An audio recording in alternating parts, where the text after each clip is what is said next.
Сәлеметсіздер ме, құрметті әріптестер? Менің аты-жөнім Жанабаева Гүлденген Керейқызы. Мен Ақтөбе қаласының нөмір 10-шы жалпы білім беретін орта мектебінің мектепалды даярлық топ тәрбиешісі болып қызмет етемін. Педагогикалық еңбек өтілім 23 жыл. Қазіргі таңдағы біліктілік санатым педагог зерттеуші. Қазіргі кезде егеменді еліміздің ертеңі өсіп келе жатқан жас ұрпақтың білімінің тереңдігімен өлшенеді. Білімді, жан-жақты, қабілетті ұрпақ халқымыздың баға жетпес қазынасы. Тәрбиеші ол баланың өмір жолында кездестіретін екінші анасы. Оның жан дүниесі әрдайым бала болып қала береді.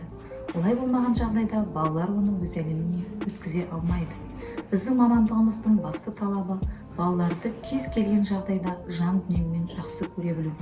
Мен үшін тәрбиеші болу әрқашан қиял-ғажайыпқа толы балалар әлеміне болуға үлкен мүмкіндік. Менің мақсатым өз нәтижелерін болжай алатын, дербес және ортаға ой тастай білетін, көпшіл, өнерлі де тапқыр тұлға қалыптастыру. Әр баланың жеке мүмкіндіктерін дамытуға жағдай жасау. Ұсынылып отырған шығармашылық саласындағы сурет салу оқу қызметінде білім берудің жаңаша әдіс-тәсілдері, өнертапқыштық тапсырмаларды шешу теориясы, яғни дәстүрден тыс сурет салу, баланың қабілетін және икемін дамытуға барынша қолайлы ортаны құру мақсатында қолдау және диалог арқылы саралау, анимациялық ойындар, жеке, жұппен, топтық жұмыстар оқу қызметі барысында көрініс табады. Саламатсыздар ма, балалар?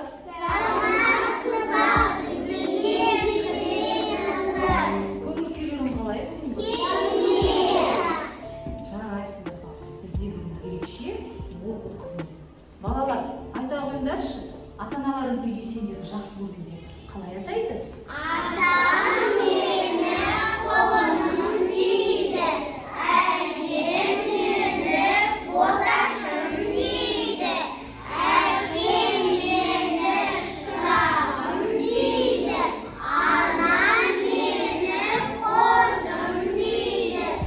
Аузында мен кіммін, мен кәдімгі баламын. Жарайсыңдар балалар. Қазір жылдың қай мезгілі? Көктем, Дұрыс-ақ, көктемнің қай айы? сәуір, Дұрыс-ақ, бүгін аптаның қай күні? жұма. Дұрыс айтасыңдар. Балалар, бүгінгі біздің оқу қызметімізде біз саяхатқа шығамыз. Алдымен мен сендерге жұмбақ жасырамын балалар, иә? Ойланып жауап береміз. Дөңгелек келбеті, онда бар әлемнің әлпеті. Жер шары. Дұрыс-ақ, жер шары. Балалар, жер шарының пішімі қандай? Дөңгелек. Дұрыс-ақ, балалар. Қарай көріңіздер. Жер шарының пішімі дөңгелек, иә, ол өз-өзінен айналып тұрады. Ал қараңдаршы балалар, осы жер шарында қай тұс басымырақ? Дұрыс-ақ, көгілдір түс нені білдіреді? Ендеше балалар, бүгін біздер теңізге саяхат жасаймыз, иә?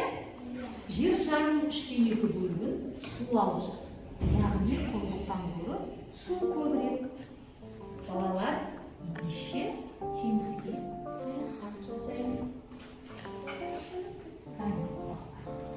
Теңіз алыс қой, иә? Сондықтан алдымен ұшаққа отырамыз, кәне.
Балалар, бүгін біз теңіз асты тіршілігін бейнелеу үшін түрлі құралдарды пайдаланамыз.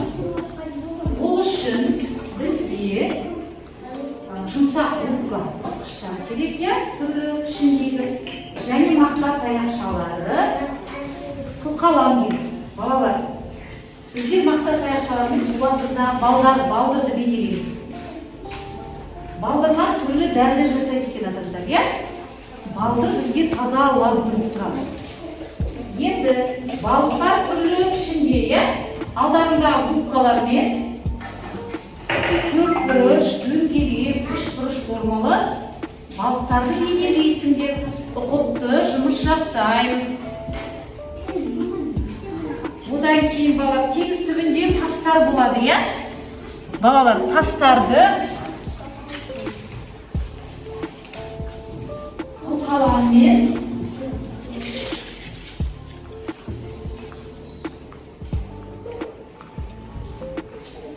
қағазымыздың төменгі жағына теңіз түбіндегі тастарды әртүрлі түстермен салуға болады. Теңіз түбінде балалар әдемі тастар болады, маржан тастар дейміз, лағыл тастар, балалар, балықтар немен қоректенеді? Қалай білесіңдер? Балықтар немен қоректенеді? Балдырлармен қоректенеді,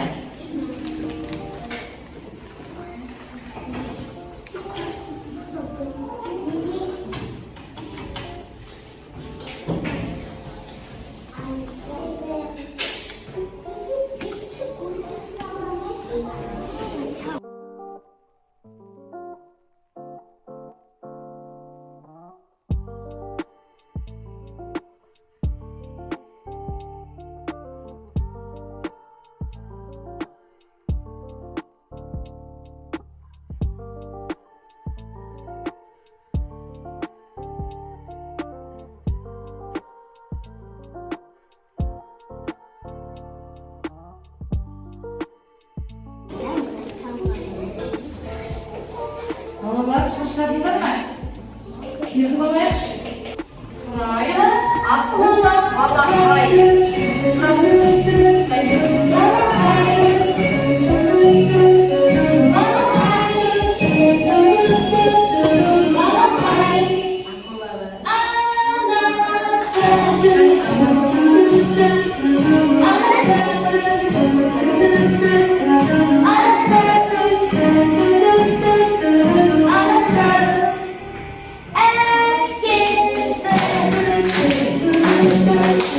Herkes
Ендігі кезекте біз топпен жұмыс жасаймыз, иә?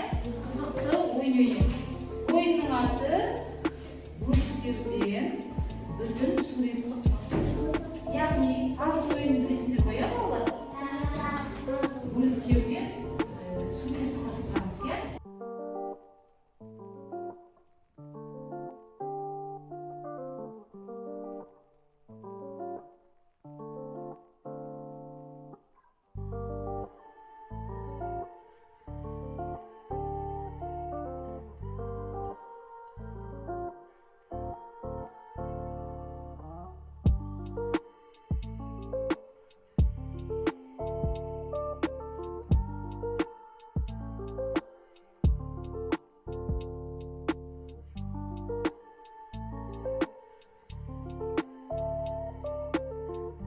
Балалар, сендер не құрастырдыңдар? Жанель айта ғой. Біз китті құрастырдық. Ол балаларын сүттен қоректендіретін жануар. Ол балық емес. Ол теңіздегі ең үлкен жануар. Дұрыс жарайсың. Өте жақсы. Келесі топ, сендер не құрастырдыңдар? Айта ғой. Ол алабалы. Ол суда тіршілік етеді. Өзен көлдерде тіршілік етеді. Келесі топ балалар, сендер не құрастырдыңдар? Дельфин. Мен оны цирктен көрдім. Мен олардың тілін түстік. Жаттығуларды көрдім. Бұл жасайды, иә? Доппен, иә? Түрлі құралдармен жасайды. Жақсы. Балалар, мен сендер не құрастырдыңдар? Зере айта ғой. Ол сырсая. Ол түсін өзгерте алады. Жұрысақ сегізаяқтар түстерін өзгертеді, иә? Бізге қонақ келген сияқты. Не екен? Сәлеметсіздер ме, балалар? Сәлеметсіздер. Қалдарың қалай? Балалар, мен сендерге құр келедім. Мен сендермен қызықты ойын ойнағым келіпті. Ойынның аты сиқырлы суреттер. Мен сендерге суреттер таратып беремін. Сендер оны әдемі бояйсыңдар. Осы суретке планшеттерімізді жақындатамыз. Ол суретке жақындатады. Іске сәт, балалар.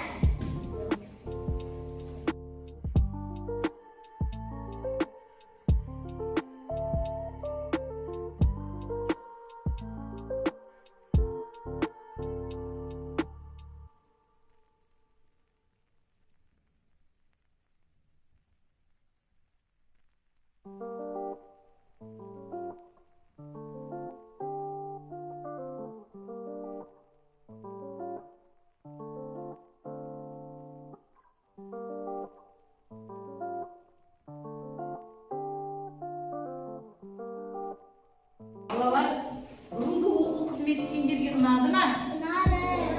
Жарайсыңдар. Несімен ұнады? Айта ғой. Маған сурет салу ұнады. Кинозасында саяхат жасаған ұнады. Және Маған оқумен сурет салған ұнады. жақсы жарайсың, Айбибі. Маған балықтарды жабыстыруға ұнады. Жапсырған, иә? Тақтаға жақсы. Тағы не сөйлейік? Айзере. Маған теңіз астына саяхат жасаған ұнады. Жарайсыңдар. Ендеше балалар, ұялы телефондары бар алдыңызда, иә? Сол ұялы телефондарыңызды алып, бүгінгі оқу қызметінен алған әсерлеріңмен аналарыңмен бөлісіңдер. Кәне, аналарыңызға қоңырау шаламыз. Сара. Алло, анашым, қалайсың, қалың қалай? Бүгін сабақ күшті өтті. Бүгін біз теңіздің астына саяхат жасадық. Әртүрлі балықтарды боядық. Балықтар Тамаша. Жарайсың. Және анаңа қоңырау шал. Алло, анашым, қалайсың? Бүгінгі сабақ күшті өтті. Бүгін біз теңіз астына саяхатқа шықтық. Әртүрлі балықтарды көрдік. Балалар, бүгінгі оқу қызметіңізде сендер керемет жұмыс жасадыңдар, иә? Енді теңіз ханшайымына сөз берейікші. Сендерге не әкелді екен? Балалар, сендер өте ақылды, білімді, тәртіпті бала екенсіңдер. Мен сендерге риза болдым. теңіз патшалығынан болыске әкелдім. Теңіз патшалығынан теңіз ханшайымы балалар сендерге теңіз жұлдыздарын әкеліпті. Сау болыңдар балалар. Сау болыңыз теңіз ханшайымы. Балалар, мен сендерге әдемі жұлдыздарды әкелдім.